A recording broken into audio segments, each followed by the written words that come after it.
All right, good morning, Brock. My name is Marcus, writing mentor, Arizona State University. I'm here to review your work and try to help you out with some of the things you're looking at. First thing I want to say, this is your work. It's not mine. So any suggestions that I make are just that. They're just suggestions. You can take them and implement them as you see fit, or you can just take everything and throw it right in the trash. And that's entirely up to you. I'm just here to give you another set of eyes and take a look at what you got. So I'm going to go ahead and go for the bottom up. Your multimodal component, you want to help with your design choices and rhetorical decisions are thoughtful to support the audience and purpose of the paper. Okay, we can talk about design real quick. So I don't know if you've seen this before, but I like to use this layout sentence document for any of my visual elements and any of the stuff that I do. Some of the things I can see here, we're good on number one. Number two, we're good on. Number three, we're good on. Number four, I would see what we could do with this border. I understand that there's a lot of white space if you were to remove the border. Perhaps we can take a look at the background itself. Maybe if you're to add, like color, make it like not white. White is a very intense color. It strains the eyes. So if you maybe just make it a little off-white, gray, that might help. And then we can simplify this border to just make it a little bit thinner. That might lend some more professionalism to it. Cheated or missing margins. I can see a few, perhaps here, where it kind of crowds your image a little bit. I understand the need for sized type font to make it more visual or more visible, but you don't want to crowd your image. Otherwise, I think we're good on cheated or missing margins. Maybe here and here is a little close. You could clean that up. You could increase the margins as well. So if you were to move this border, you can move your words around a little bit to make it a little more spacious. Oh, see any stair stepping. Corners and clutter. It's pretty busy. Pretty busy. I would try to use maybe less words. I see you have one stat here. And maybe add more stats, particularly if you wanted to match what you're trying to say. I would include any local data that you have.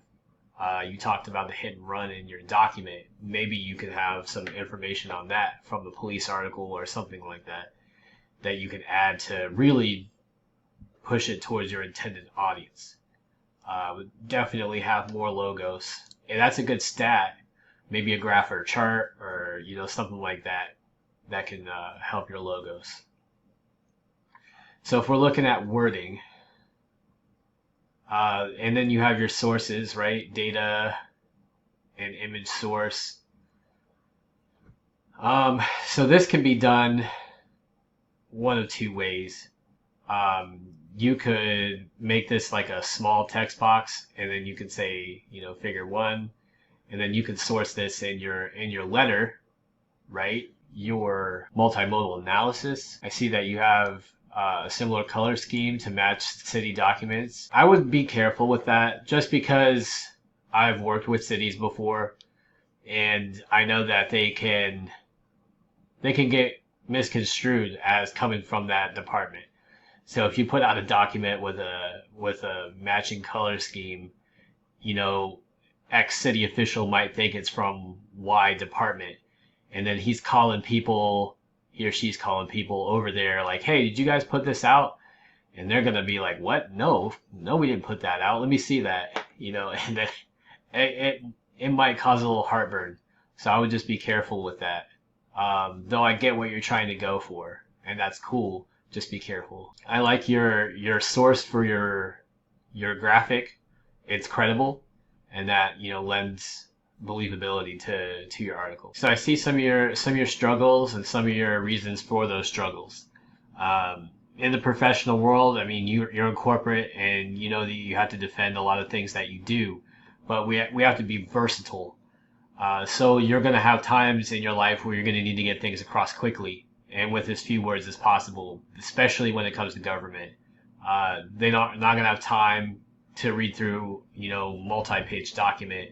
The person that you're trying to get to read this is probably never going to read it. It's going to be some administrative assistant or something like that that's going to put their eyes on it. So you have to know your audience, who's going to read it, and how you're going to keep their interest. The quicker you can get your point across, the better. When it comes to corporate, it's all about data. It's all about numbers. So if you're using numbers and data in your work, it's going to be that much easier to convince your intended audience. And this is spot on. I mean, these skills are useful. To be able to construe your messages as quickly as possible is definitely a skill that is useful. And one of the things they say in university, people complain about having to write, 15, 20 page papers when nobody is going to read it. No one's going to listen to 20 pages of material unless you're doing a thesis or something like that. Why do we have to do 20 pages when the attention span of the average executive is 10 seconds? So I always like the response where you write 20-page papers about a topic to understand it well enough to explain it in 10 seconds. So that's the whole purpose behind that. And, you're going to carry a lot of this material onto your professional life. I know I have. I'm in the military, been in for nearly 20 years. I use this kind of stuff all the time. So then we go back to our layouts, looking at, putting this in your document. I was trying to show you that when I pulled up the analysis. But yeah, you can put that in your references here and attach this with your letter. That way it can save you some space on your actual ad. And that way you can kind of clean this up a little bit. So trap negative space, you're looking at this area right here. It's kind of in between two things. So if you were to get rid of this, that would alleviate that and also help with your crowded margins a little bit. Busy backgrounds, we're good on that. I think your type is great. No bullets to speak of. There's a couple orphans. So you see here, one word in a line, a couple words in a line. You can finagle that to make it a little more effective. No justified rivers to worry about. So yeah, that's on your multimodal component. It matches with your document. Like I said, I would recommend adding a little more logos, particularly with the audience that you're dealing with. Data is gonna really benefit you. You grab them with the picture, and I'm like, okay, what is this? I'm a city official. I'm like, okay, they're showing a picture. Why? Okay. And then they have to read into it to find out why that picture is there. So I don't know if it's really saying what it needs to right away, right? It should be obvious what you're trying to say. So maybe a graph or statistics, an image that comes before this would draw that attention. Like, okay, we're talking about traffic accidents. And then, your best solution, if we were to implement this style of roadway, it prevents this, amount of accidents. Like, oh, okay, cool, got it. So just something to consider. I think it's fine. But those are some of the things that I would consider. So we did our multimodal analysis. We can move on.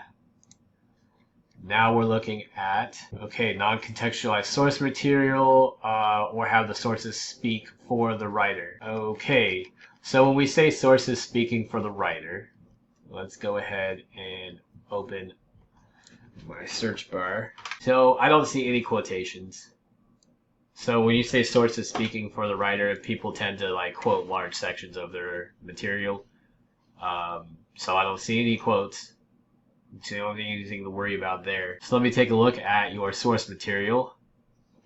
So we will Control F and we will look at parentheses. Okay. So if you're talking about a tragic hit-run accident, I don't know the size of this city, but where I live, that happens all the time. So I would reference a news article or police report, something along those lines, to give them an idea of which one you're talking about. Okay, so I think your sources in here are pretty well referenced, and they fit somewhat okay with the material that's before them and after. You bring up a couple of issues that are corollary to your main issue. So you're talking about childhood obesity in here, and then you're talking about diversity, and these are other topics that I might avoid bringing up during your paper because it's sidetracking the main point of your argument, which is pedestrian traffic. So I would not reference that material because it's distracting, in my opinion. Okay, so the next one's offering a convincing call that the specific decision maker could act on to implement the solution proposed. I'm just going to try something here. You, like I said, take it or leave it. So I took a crack at shortening this down and keeping it focused. Also adding some logos into it. So if you can find out the number of lives and the number of years, you can use that information to really drive home your point. Appeal to maybe the pathos by including this line here about the suffering, and then you can talk about, hey, with ethos here, what it's the right thing to do, proper planning and budget execution. That's the job of your city planner and city office, to provide safety while also realizing benefits or other benefits that you mentioned above. Now, I talked about maybe not including those before. I would just be careful with how we approach that, so it doesn't become a primary focus of the paper. Just as an aside rather than a focus, and then you see how much that shortened it down to make it a little more poignant. That's just my take. Like I said, take it or leave it. That's what I've got for that. So we kind of already talked about counter arguments and rebuttal. Be careful that you're not taking away from your main point. 2 to 3 reasons why the audience should implement the solution. I mean, you've already done that. But like I said, be careful you're not taking away from your main point. So reasons we would implement change to the city traffic pattern is, one, preventing loss of life, which you talk about. And then you talk about inclusion and diversity, and that's fine and well. I would try to stay closer to traffic. So, and things that the city planner is going to care about, right? Which is votes, right? You have diversity. Washington tends to be Democratic, not to get into too much politics, but diversity and democratic values kind of go hand in hand. So you can play that to your advantage. So there are ways you could implement that. I would also mention taxpayers, right? You're saving taxpayers' lives, and those people pay taxes, and taxes equal money, and money equals whatever it is that they need to use it for. So there's lots of ways you can go into from a city perspective, what they can do to help mitigate this traffic issue. Do I think these do the job? Yeah, they do. Just they might distract the reader a little bit from the main point, which is saving lives from the traffic. Does it persuade that it's a serious problem? So I want to see more logos. There's not really solid data on why this is a problem. Okay, I see a little bit down here about 88% was one that stood out. Auto-related pedestrian deaths by 88%. Okay, well, what's the original number? How much of a problem is this? I didn't see that kind of information in here. You kind of talk about it colloquially, but that's not the kind of information you want to rely on. That's what's called an authority fallacy. So you want to make sure that you're relying on the correct source material. So I would definitely strengthen that part of it up, get that information from the city, and use that. Addressing users' expectations or audience's expectations. I think you do that well. I'm going to provide some writing critique that can hopefully help you a little bit. From what I've seen in your work, you use a lot of words, and you're very well spoken, and you obviously have a good vocabulary. But you have to be careful that you're not losing your audience by not getting to the point fast enough. So I'm going to try to help out a little bit there. I don't know if you're familiar with a service called Grammarly. Okay, so I'll run it through Grammarly. And now I have a couple of things in here that I can show you. So you'll have a couple areas that are highlighted in these big blue areas. That's where you maybe could word things a little simpler to shorten it down and make your point quicker. There's a few other things you can see. I'll just scroll through these so you can take a look at what Grammarly is recommending. And you can see here on the right hand side of the screen some of the things that it's recommending. I'll scroll down, and then you can take a look at some of them. But there's quite a few. You can download it for free, and that will definitely help you with your writing. Because the goal, especially when you're talking to a city office, is to get your point across as quickly as possible, with as few words as possible. So they read it, they know what they need to do, you've got your solutions, and then you've basically done the work for them, and then they can make a decision. So this will hopefully help you, clarify your message a little. Okay, so we talked about the multimodal components, we talked about your integrating your research, your conclusion, call to action, the counter arguments, the reasons, your alternative solutions, your problem and thesis matching, and then addressing your audience's expectations. So I hope some of this is helpful. Like I said, just my suggestions, recommendations, observations, call it what you will. Take it, implement it, or throw it in the trash. Like I said, it's your work. Just some of the things that I recommend. Hopefully, like I said, hopefully it's helpful. Let me know if you need anything else, and thank you for your time. All right, good luck, Brock.